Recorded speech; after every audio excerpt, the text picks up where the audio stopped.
ಒಬ್ಬ ವಯಸ್ಸಾದ ಭಿಕ್ಷುಕ ದಿವಾನ ತುಂಬ ಹಸಿವೆಯಾಗಿ ಒಂದು ಹೋಟೆಲ್ಗೆ ಬರುತ್ತಾನೆ. ಅವನ ಬಟ್ಟೆಯೆಲ್ಲ ಕೊಳೆಯಾಗಿದ್ದವು. ಅವನು ಗಡ್ಡ ಬಿಟ್ಟು ತುಂಬ ವಿಕಾರವಾಗಿ ಕಾಣುತ್ತಿದ್ದ.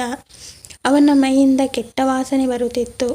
ಅವನು ಬೀದಿಯಲ್ಲಿ ಇರುವ ಮನೆಗಳ ಮುಂದೆ, ಅಂಗಡಿಗಳ ಮುಂದೆ ನನಗೆ ತುಂಬ ಹಸಿವಾಗಿದೆ, ಊಟ ಕೊಡಿ ಎಂದು ಬೇಡತೊಡಗಿದ. ಯಾರೂ ಅವನ ಕೆಟ್ಟ ವಾಸನೆಗೆ ಅವನನ್ನು ಹತ್ತಿರ ಸೇರಿಸುತ್ತಿರಲಿಲ್ಲ. ಒಂದು ಚಿಕ್ಕ ಗಾಡಿಯಲ್ಲಿ ಊಟ ನೀಡುವ ರಸ್ತೆ ಬದಿ ಹೋಟೆಲ್ಗೆ ಹೋದ. ಅಲ್ಲಿ ಎಲ್ಲರೂ ಸುತ್ತಲೂ ಕಿಕ್ಕಿರಿದು ಊಟ ಮಾಡುತ್ತಿದ್ದರಿಂದ ಅಂಗಡಿಯವನು ಅವನನ್ನು ಮುಂದೆ ಬರಲು ಬಿಡದೆ ದೂರದಿಂದಲೇ ಕೂಗಿ ಅವನನ್ನು ಓಡಿಸಿದ. ಆಗ ಅವನು ವಿಧಿಯಿಲ್ಲದೆ ಊಟ ಮಾಡಲು ಒಂದು ದೊಡ್ಡ ಹೋಟೆಲ್ಗೆ ಬಂದ. ಅವನು ಹೋಟೆಲ್ ಒಳಕ್ಕೆ ಬಂದಾಗ ಹೋಟೆಲ್ನಲ್ಲಿ ಕೆಲವೇ ಜನರಿರುವುದು ಬಿಟ್ಟರೆ ಹೋಟೆಲ್ ಪೂರ್ಣ ಖಾಲಿ ಹೊಡೆಯುತ್ತಿತ್ತು. ಅವನು ಹೋಟೆಲ್ನ ಒಳಗೆ ಕಾಲಿಟ್ಟಾಗ ಅವನ ಕೆಟ್ಟ ವಾಸನೆಗೆ ಒಂದಿಬ್ಬರು ಎದ್ದು ಹೋದರು. ಆಗ ಹೋಟೆಲ್ನ ಓನರ್ ರಾಜೇಶ್ ಸಿಟ್ಟಿನಿಂದ ಬಂದು, ಇಲ್ಲೇನು ಮಾಡ್ತಾ ಇದ್ದೀಯಾ? ಬೇಗ ಹೊರಕ್ಕೆ ಹೋಗು, ಇಲ್ಲಾಂದರೆ ಕತ್ತು ಹಿಡಿದು ಆಚೆ ತಳ್ಳುತ್ತೇನೆ ಎಂದು ಗದರಿದ. ಹೋಟೆಲ್ ತುಂಬ ಕ್ಲೀನಾಗಿತ್ತು.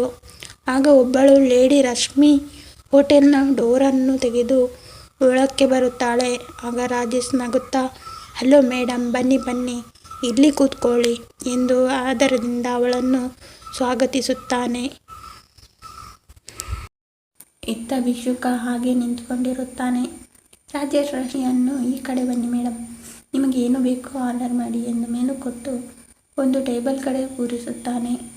ಆಗ ಆ ಲೇಡಿ ಭಿಕ್ಷುಕನತ್ತ ಕೈ ತೋರಿ, ಇವರು ಮೊದಲಿಗೆ ಬಂದಿದ್ದಾರೆ, ಇವರಿಗೆ ಏನು ಬೇಕೋ ಅದನ್ನು ಮೊದಲು ಸರ್ವ್ ಮಾಡಿ ಎನ್ನುತ್ತಾಳೆ. ಆಗ ರಾಜೇಶ್, ಅವನು ಆಫ್ಟರ್ ಆಲ್ ಭಿಕ್ಷುಕ, ಅವನು ಕುಳಿತುಕೊಳ್ಳುವ ಜಾಗದ ಹಣವನ್ನು ಸಹ ನೀಡಲಾರ. ಈ ಜಾಗ ಹಣ ನೀಡುವ ಕಸ್ಟಮರ್ಗಳಿಗೆ ಮಾತ್ರ ಮೀಸಲು ಎನ್ನುತ್ತಾ ಭಿಕ್ಷುಕನತ್ತ ತಿರುಗಿ, ಈಗ ನಿನಗೆ ಕೊನೆಯ ಬಾರಿ ಹೇಳುತ್ತೇನೆ, ನೀನು ಹೋಗುತ್ತೀಯೋ ಇಲ್ಲವೋ ಮೊದಲು ಇಲ್ಲಿಂದ ತೊಲಗು ಎಂದು ಜೋರಾಗಿ ಆವಾಜ್ ಹಾಕುತ್ತಾನೆ.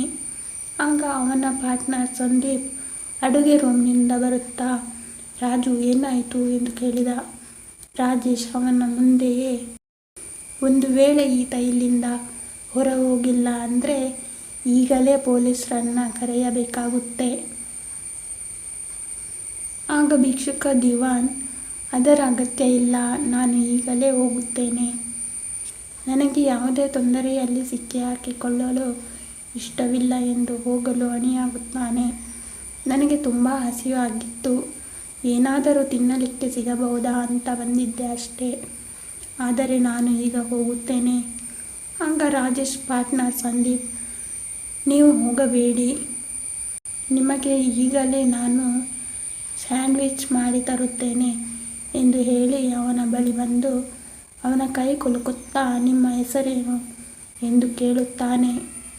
ಆಗ ಭಿಕ್ಷುಕ ಖುಷಿಯಿಂದ, ತುಂಬ ಧನ್ಯವಾದಗಳು, ನನ್ನ ಹೆಸರು ದಿವಾನ್, ನಿಮ್ಮನ್ನು ದೇವರು ಚೆನ್ನಾಗಿಟ್ಟಿರಲಿ ಎನ್ನುತ್ತಿದ್ದಂತೆ ರಾಜೇಶ್ ಹತ್ತಿರ ಬಂದು ಇಬ್ಬರ ಕೈಯನ್ನು ಬಿಡಿಸಿ,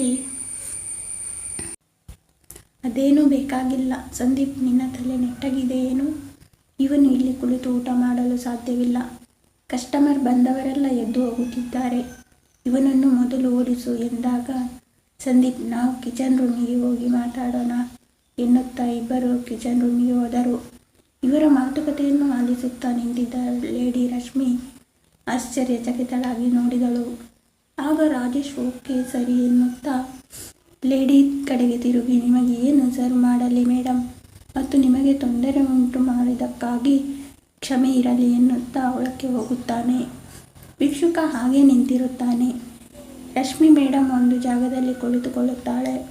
ರಾಜೇಶ್ ಕಿಚನ್ ರೂಮಿಗೆ ಬಂದವನೇ ಕುಕ್ಕರ್ ಮೇಘನಿಗೆ, ಮೇಘ ಈಗ ನೀನು ಬ್ರೇಕ್ ತಗೋ ಎಂದು ಹೊರಕ್ಕೆ ಕಳಿಸುತ್ತಾನೆ. ಹೊರ ಹೋದ ಮೇಲೆ ರಾಜೇಶ್, ಯಾವುದೇ ಕಾರಣಕ್ಕೂ ಆ ಭಿಕ್ಷುಕ ಇಲ್ಲಿ ಊಟ ಮಾಡಲು ನಾನು ಬಿಡುವುದಿಲ್ಲ, ಹೇಗಿದ್ದರೂ ದಂಧೆ ತುಂಬ ಸ್ಲೋ ನಡೀತಾ ಇದೆ, ಕಸ್ಟಮರ್ ಬರ್ತಾನೇ ಇಲ್ಲ, ಹೀಗಿರುವಾಗ ಈ ಕೊಳಕು ಮನುಷ್ಯ ಇಲ್ಲಿ ಬಂದು ಎಲ್ಲ ಕಸ್ಟಮರನ್ನು ಸಹ ಓಡಿಸಿ ಬಿಡುತ್ತಾನೆ, ಇದಂತೂ ಸಾಧ್ಯವಿಲ್ಲ.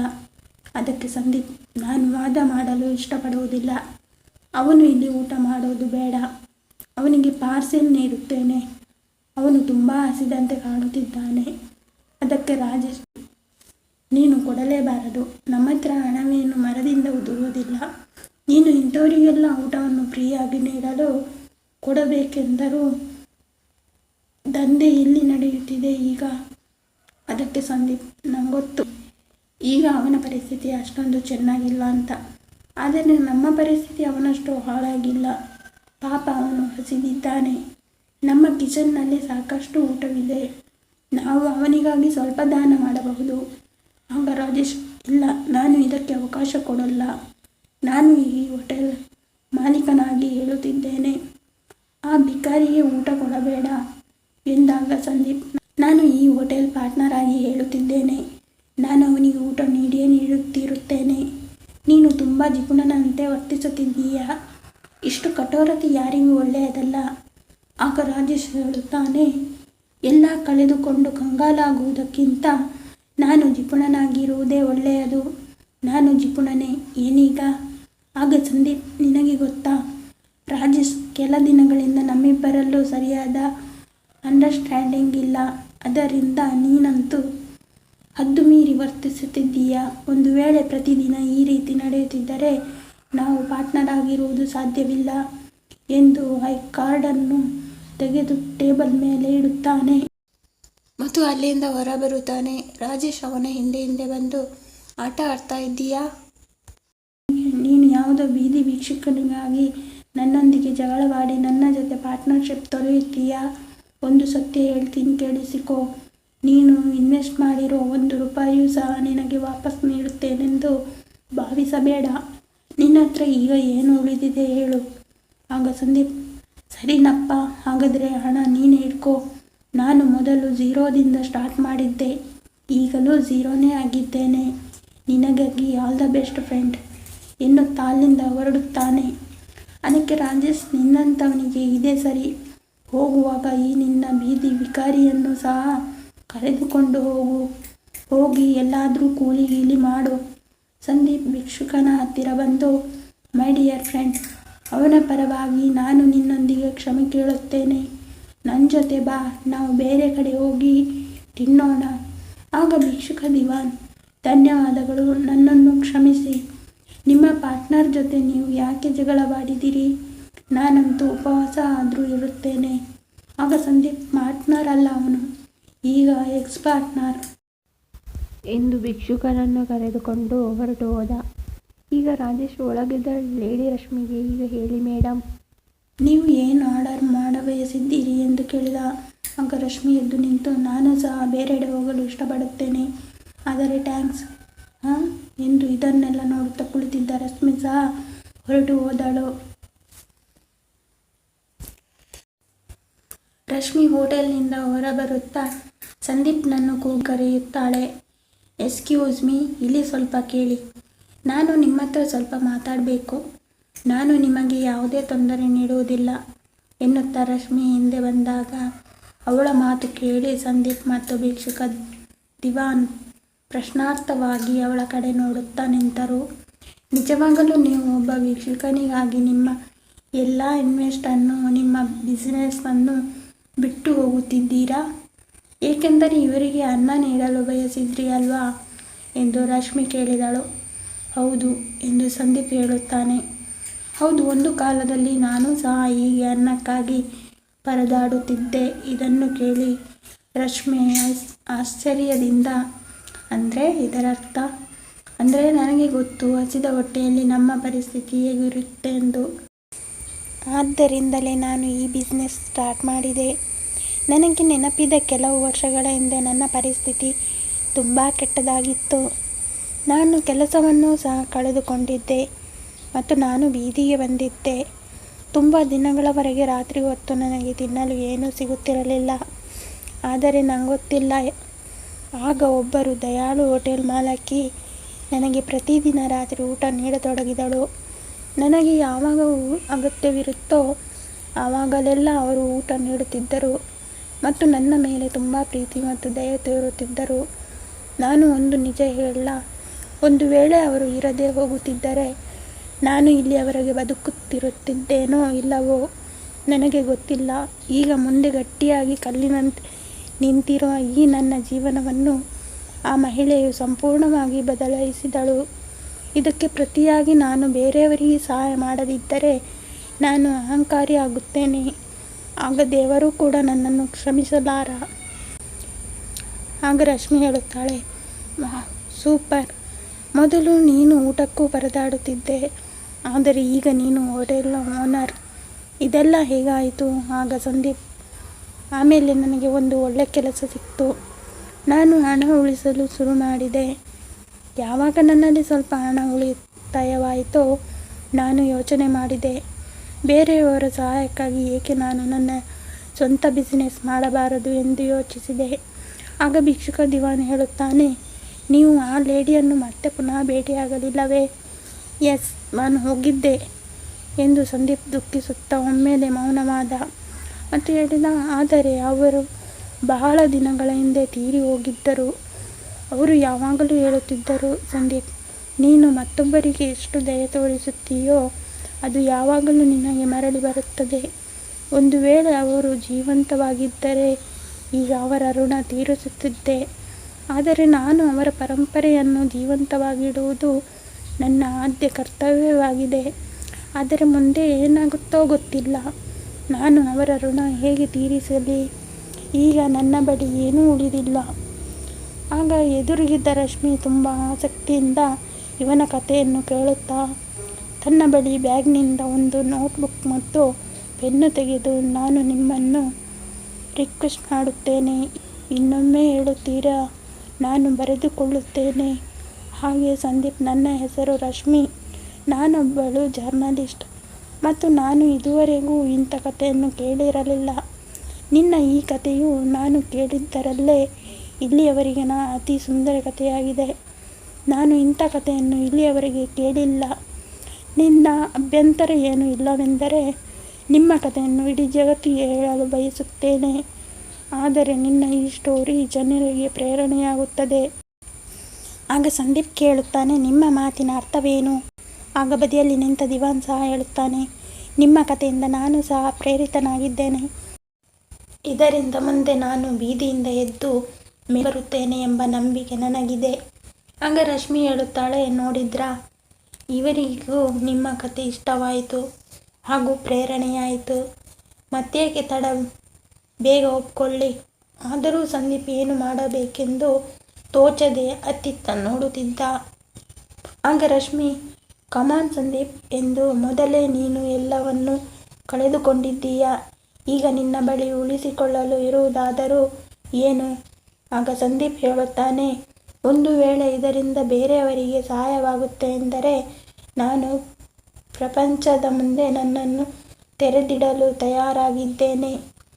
ಆಗ ದಿವಾನ್ ಮತ್ತು ರಶ್ಮಿ ಇಬ್ಬರೂ ಖುಷಿಯಾದರು. ಆಗ ರಶ್ಮಿ ಹೇಳುತ್ತಾಳೆ, ಕಮಾನ್, ಪ್ರಾರಂಭದಿಂದ ನಿಮ್ಮ ಕತೆ ಹೇಳಿ. ಸಂದೀಪ್ ನಿರ್ಧರಿಸಿದ. ಪತ್ರಕರ್ತೆಗೆ ತನ್ನ ಕಥೆಯನ್ನು ಜಗತ್ತಿನ ಮುಂದೆ ತೆರೆದಿಡಲು ಅನುಮತಿ ನೀಡಿದ. ಇಷ್ಟೇ ಸಾಕಾಗಿತ್ತು. ಅವನ ಕತೆ ಬಹುಬೇಗ ಎಲ್ಲೆಡೆ ವೈರಲ್ ಆಯಿತು. ನ್ಯೂಸ್ ಪೇಪರ್ನಲ್ಲಿ ಅವನ ಫೋಟೋ ಪ್ರಕಟವಾಯಿತು. ಅವನ ಸ್ಟೋರಿ ಎಲ್ಲರಿಗೂ ತಿಳಿಯಿತು.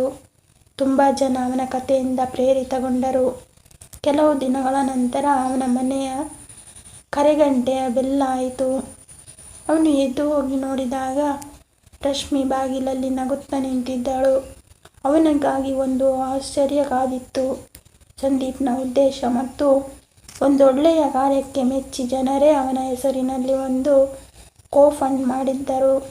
ಅದರಲ್ಲಿ 50 ಲಕ್ಷ ರೂಪಾಯಿಗಳನ್ನು ಜನ ಸ್ವತಃ ಜಮೆ ಮಾಡಿದ್ದರು. ಅಷ್ಟು ದೊಡ್ಡ ಮೊತ್ತದ ಫಂಡನ್ನು ಒಟ್ಟುಗೂಡಿಸಿದ್ದರು. ಸಂದೀಪ್ಗೆ ಅದನ್ನು ನಂಬಲು ಸಾಧ್ಯವಾಗಲಿಲ್ಲ. ಅವನು ಈ ಎಲ್ಲ ಹಣವನ್ನು ಸೇರಿಸಿ ಮತ್ತೊಂದು ದೊಡ್ಡ ಹೋಟೆಲ್ ತೆರೆಯಬೇಕೆಂದು ನಿರ್ಧಾರ ಮಾಡಿದ. ಈ ಬಾರಿ ಯಾವ ಪಾರ್ಟ್ನರ್ನ ಸಹಾಯವಿಲ್ಲದೆ, ಯಾರ ಹಂಗೂ ಇಲ್ಲದೆ ತನ್ನ ಹೋಟೆಲನ್ನು ಶುರು ಮಾಡಿದ. ಎಲ್ಲ ಚೆನ್ನಾಗಿ ನಡೆಯುತ್ತಿತ್ತು. ಆದರೆ ಅವನಿಗೆ ಗೊತ್ತಿರಲಿಲ್ಲ, ಅವನಿಗಾಗಿ ಒಂದು ಆಶ್ಚರ್ಯ ಕಾದಿತ್ತು. ಆಗ ಅಲ್ಲಿಗೆ ರಶ್ಮಿ ಬರುತ್ತಾಳೆ. ಏನು ನಡೀತಾ ಇದೆ ಇಲ್ಲಿ? ಎಲ್ಲವೂ ಸರಿಯಾಗಿದೆಯಾ ಎಂದು ಖುಷಿಯಿಂದ ಸಂದೀಪ್ನನ್ನು ಮಾತನಾಡಿಸುತ್ತಾ ಬರುತ್ತಾಳೆ. ಆಗ ಸಂದೀಪ್, ಎಲ್ಲವೂ ನಿನ್ನ ದಯೆಯಿಂದ ನೀನು ಕತೆ ಬರೆಯದೇ ಇದ್ದಿದ್ರೆ ನಾನು ಬೀದಿಗೆ ಬರುತ್ತಿದ್ದೆ. ಆಗ ರಶ್ಮಿ ಹೇಳುತ್ತಾಳೆ, ಹಾಗೆ ಇದರಲ್ಲಿ ಇಬ್ಬರಿಗೂ ಲಾಭವಾಗಿದೆ.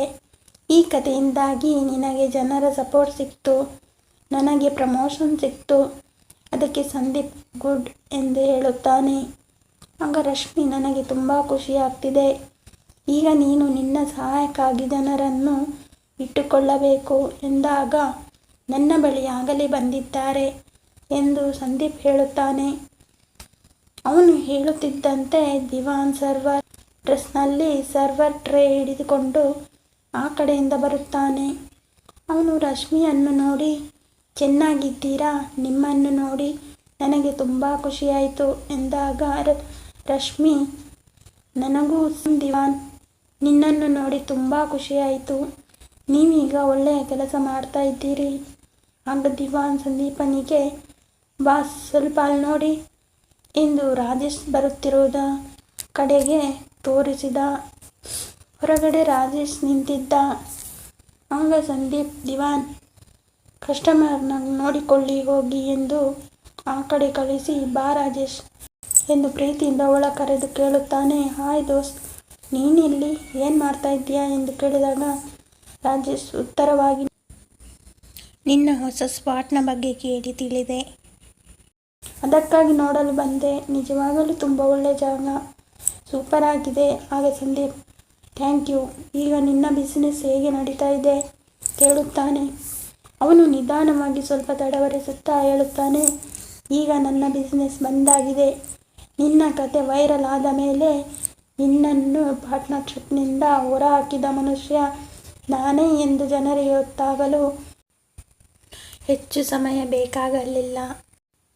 ಭಿಕ್ಷುಕ ದಿವಾನ್ನನ್ನು ಸಹ ಹೊರಹಾಕಿದವನು ನಾನೇ ಎಂದು ಜನ ಆಡಿಕೊಳ್ಳುತ್ತಿದ್ದರು. ಅದಾದ ಮೇಲೆ ನನ್ನ ಹೋಟೆಲ್ಗೆ ಕಸ್ಟಮರ್ ಬರುವುದು ಬಂದಾಯಿತು. ನನಗೆ ಏನು ಮಾಡಬೇಕು ಎಂದು ತಿಳಿಯಲಿಲ್ಲ. ಈಗ ಕೆಲಸಕ್ಕಾಗಿ ಅಲೆದಾಡುತ್ತಿದ್ದೇನೆ. ಕೆಲವು ಜನರು ನನ್ನ ಹೋಟೆಲ್ಗೆ ಬಂದು ದಿನಾಲೂ ನನ್ನನ್ನು ಬೈಯತೊಡಗಿದರು. ಕೆಲವರಂತೂ ನನ್ನ ಹೋಟೆಲ್ಗೆ ಕಲ್ಲು ತೂರಿದ್ದರು. ಒಮ್ಮೆ ನನ್ನ ಮೇಲೆ ಉದ್ರಿಕ್ತರಿಂದ ಹಲ್ಲೆಯೂ ನಡೆಯಿತು. ಸಂದೀಪ್ಗೆ ಇದನ್ನು ಕೇಳಿ ತುಂಬ ದುಃಖವಾಯಿತು. ಆದರೆ ನಾನು ನಿಜವಾಗಿಯೂ ಹಾಗೆ ಯೋಚಿಸಿರಲಿಲ್ಲ. ನನ್ನ ಜೀವನದ ಉದ್ದೇಶವೇ ಬೇರೆ ಇತ್ತು. ನಾನು ನಿನಗೆ ಕೆಡುಕಾಗಲಿ ಎಂದು ಎಂದೂ ಬಯಸಲಿಲ್ಲ ಎಂದು ಸಂದೀಪ್ ಹೇಳಿದಾಗ ರಾಜೇಶ್, ಇಲ್ಲ, ಆ ರೀತಿ ಆಗಲೇಬೇಕಾಗಿತ್ತು. ನಾನು ಸ್ವಲ್ಪ ಮೊದಲೇ ಎಚ್ಚೆತ್ತುಕೊಂಡು ಬೇರೆ ರೀತಿಯಲ್ಲಿ ಹೋಟೆಲ್ ನಡೆಸಿದರೆ ಎಲ್ಲ ಸರಿಯಾಗ್ತಿತ್ತು. ಇದರಲ್ಲಿ ನನ್ನ ತಪ್ಪು ಬಹಳ ಇತ್ತು. ಆದರೆ ನನಗೆ ಬೇಜಾರಿಲ್ಲ, ಏನು ತೊಂದರೆ ಇಲ್ಲ. ಇಲ್ಲಿಂದ ಹೊರಟು ಹೋಗ್ತೀನಿ. ಆದರೆ ನಿನಗೆ ಕಂಗ್ರಾಟ್ಸ್ ಹೇಳಲು ಬಂದಿದ್ದೆ. ಇವತ್ತೊಂದು ಜಾಬ್ನ ಇಂಟರ್ವ್ಯೂ ಇದೆ. ನನಗೆ ಸಿಗಬಹುದೆಂಬ ಭರವಸೆ ಇದೆ. ಆಗ ಸಂದೀಪ್, ನಿನಗೆ ಒಳ್ಳೆಯದೇ ಆಗುತ್ತೆ, ಗುಡ್ ಲಕ್ ಎಂದು ಹೇಳಿದ. ಆಗ ದಿವಾನ್ ಹೇಳಿದ, ಬಾಸ್, ಈಗ ಅವನ ಹತ್ತಿರ ಏನು ಉಳಿದಿಲ್ಲ. ಈಗ ನಾವೇನು ಮಾಡಬೇಕು? ಸಂದೀಪ್ಗೆ ದಿವಾನ್ನ ಮಾತಿಗೆ ಏನು ಉತ್ತರ ಕೊಡಬೇಕೆಂದು ತೋಚಲಿಲ್ಲ. ಆಗ ರಾಜೇಶ್ನಿಗೆ ಇರಿಸು ಮುರಿಸಾಗಿ, ಒಳ್ಳೆಯದು, ನಾನು ಬರುತ್ತೇನೆ ಎಂದು ಹೊರಟ. ಆಗ ರಾಜೇಶ್ ಅಲ್ಲಿರುವ ಬಡ ಸಪ್ಲೈಯರ್ಗೆ ಏನೋ ಚಿಕ್ಕ ಕಾಣಿಕೆ ನೀಡಿದ. ಆಗ ಸಂದೀಪ್ ರಾಜೇಶ್ನನ್ನು ಕೇಳುತ್ತಾನೆ, ನಿನಗಂತೂ ತುಂಬ ಕಷ್ಟ ಇದೆ ಅಲ್ವಾ? ಆಗ ರಾಜೇಶ್, ಹೌದು, ನನಗಂತೂ ತುಂಬ ಕಷ್ಟ ಇದೆ. ಆದರೆ ಅವನ ಪರಿಸ್ಥಿತಿ ನನಗಿಂತ ಇನ್ನೂ ಕೆಟ್ಟದಾಗಿದೆ. ಹೀಗೆ ಮಾಡುವುದರಿಂದ ನನಗೆ ಸಹಾಯವಾಗುತ್ತದೆ.